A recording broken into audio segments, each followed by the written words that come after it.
Chaque soir avant la nuit, le père attendait son fils à la porte. Si ce dernier avait une seconde de retard, il s'emportait violemment. « Qu'est-ce que tu fais ?» Sans parler, ils se précipitèrent à l'intérieur, puis verrouillèrent toutes les portes et fenêtres, s'isolant du monde extérieur. Après cela seulement, ils osèrent s'asseoir pour reprendre leur souffle, car la nuit, l'extérieur devenait le domaine des monstres. Alors qu'ils pensaient que cette nuit serait paisible comme d'habitude, des coups violents retentirent à la porte. Ketch fit signe à son fils aîné de l'aider, et après avoir résisté à 3 séries de coups, le monstre finit par partir. Ils crurent le danger passé. Mais après qu'il se soit endormi, le monstre revint et ouvrit le judas. Il glissa son bras pour tâter le fils endormi. Voyant le garçon immobile, le monstre poussa la porte et s'approcha lentement.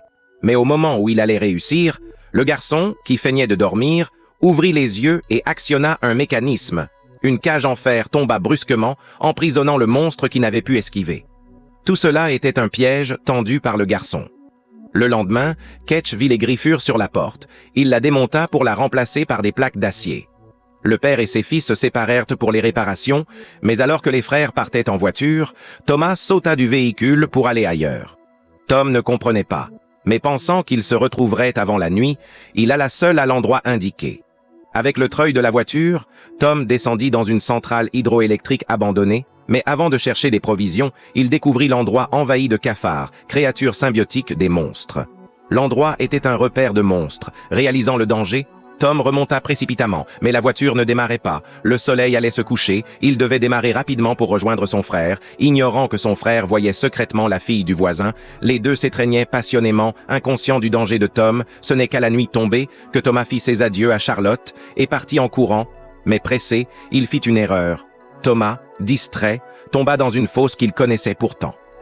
Pendant ce temps, Tom démarra enfin la voiture, arriva au rendez-vous, mais ne vit pas son frère, pensant qu'il était rentré. Il retourna à la maison, mais en voyant l'air grave de son père, Tom comprit que son frère n'était pas rentré. Ketch ne dit pas grand-chose, lui dit de garder la maison, prit des armes et partit dans la forêt. Après un moment, Thomas se réveilla, contemplant la paroi haute de plusieurs dizaines de mètres. Il comprit qu'il ne pourrait grimper seul. Il chercha un endroit pour se cacher, mais à peine alluma-t-il son briquet qu'il vit une patte de monstre. Il recula, terrifié. Au moment critique, Ketch l'entendit et sauta le rejoindre.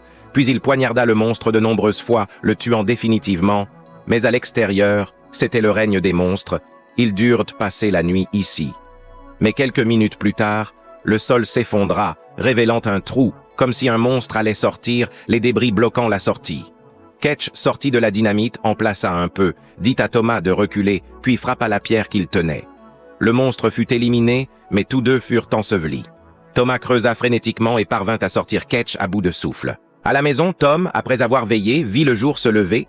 Il partit en voiture chercher dans les bois, guidé par le chien revenu chercher de l'aide.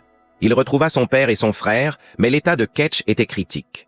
Pour le sauver, les frères l'emmenèrent à la ferme des voisins. Cependant, le voisin refusa de les aider, car dans ce monde, tout médicament était précieux. Bien que voisins, ils étaient éloignés de plusieurs kilomètres, et sans la relation entre Charlotte et Thomas, elle n'aurait pas parlé à Ketch et ses fils, mais à cause de cela, la mère proposa un compromis, disant qu'elle pouvait accueillir Thomas, mais que Ketch et Tom devraient se débrouiller seuls.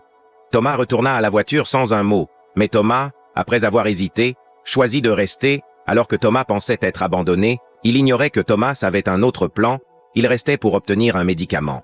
Bien que découvert par Charlotte, elle ne le dénonça pas, et lui donna un flacon.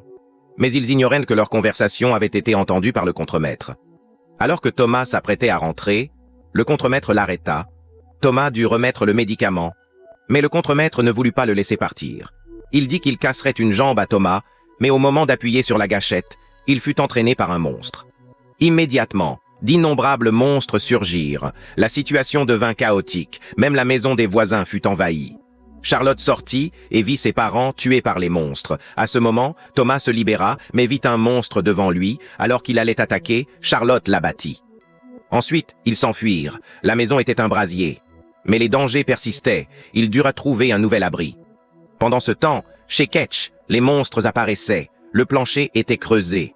Tom boucha le trou avec des objets, mais un bruit retentit à la porte. Tom s'approcha prudemment, et une main humaine apparut. C'était son frère et les autres en fuite. Ketch, grièvement blessé, se réveilla. Elle dit qu'il fallait se battre.